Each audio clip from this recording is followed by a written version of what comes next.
Please welcome Pastor Rob McCoy.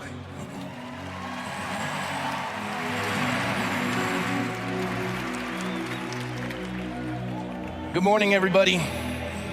Thank you for coming out to honor Charlie Kirk. God bless all of you and all of you tuning in online around the world. I know you're all wondering who is he and why is he here, and I'm asking myself the same question. Charlie Kirk called me his pastor. I called him my friend. I was with Charlie about a little over 2 weeks ago in Korea as he was supporting the persecuted Christians over there, as they're raiding churches and imprisoning pastors. And he spoke to the youth there that now are chanting on the streets, "I am Charlie Kirk, standing for freedom," across that country.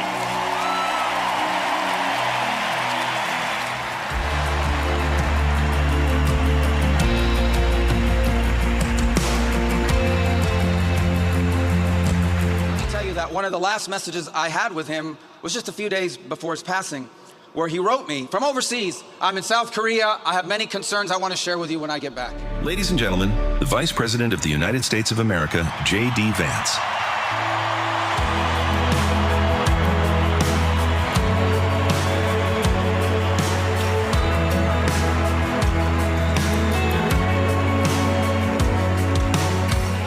Because Charlie believed that we were all children of God, he treated everyone with grace.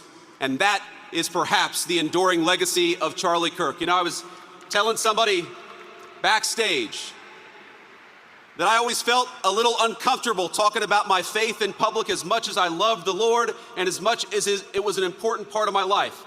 I have talked more about Jesus Christ in the past 2 weeks than I have my entire time in public life.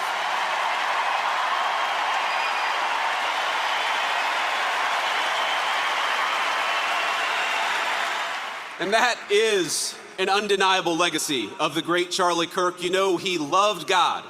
And because he loved God, he wanted to understand God's creation and the men and women made in his image. Welcome to the stage, the 45th and 47th President of the United States, Donald J. Trump.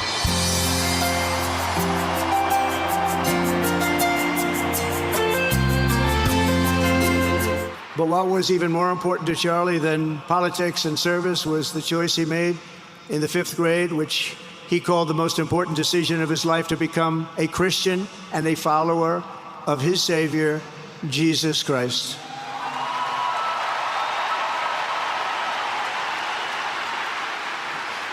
Inspired by faith and his love of freedom, Charlie did something remarkable when he was just 18 years old. Will stay up as late as I need to, and I will never stop fighting for our country. And he did this until his dying breath. That's what he was doing. He knew the risk, but he and I shared a certain motto: never back down and never ever surrender. Just don't surrender, never back down. He believed in it so strongly. So strongly. Charlie's murder was not just an attack on one man or one movement. It was an attack on our entire nation. That was a horrible attack on the United States of America. It was an assault on our most sacred liberties and God-given rights. The gun was pointed at him, but the bullet was aimed at all of us. That bullet was aimed at every one of us. Look at what's happening. Look at what's happening. In the days since Charlie's death, we have seen how his legacy has touched so many millions around the world. In Calgary, Canada, thousands gathered at City Hall to sing the American national anthem and raise up posters with the name Charlie Kirk. In Seoul, South Korea, crowds gathered to wave American flags and shout, "We are for Charlie Kirk." His memory has been honored in the streets of Berlin, Warsaw, Vienna, Sydney, Madrid, London, Tel Aviv, and all over the world. So beautiful to watch. Every time you make a decision, it puts a mark on your soul. To those of you out there who just made that decision and took the first step toward a spiritual life, I say thank you and welcome.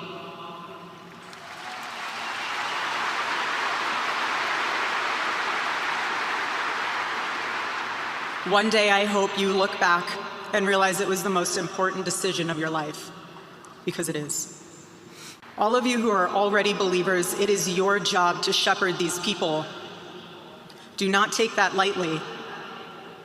Water the seed of their faith.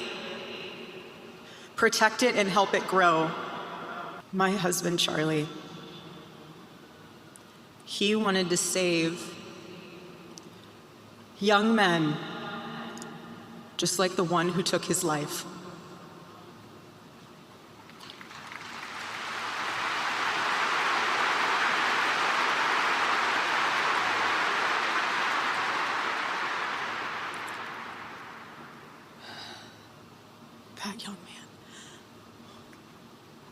That young man, on the cross, our Savior said, "Father, forgive them, for they not know what they do." That man, that young man, I forgive him.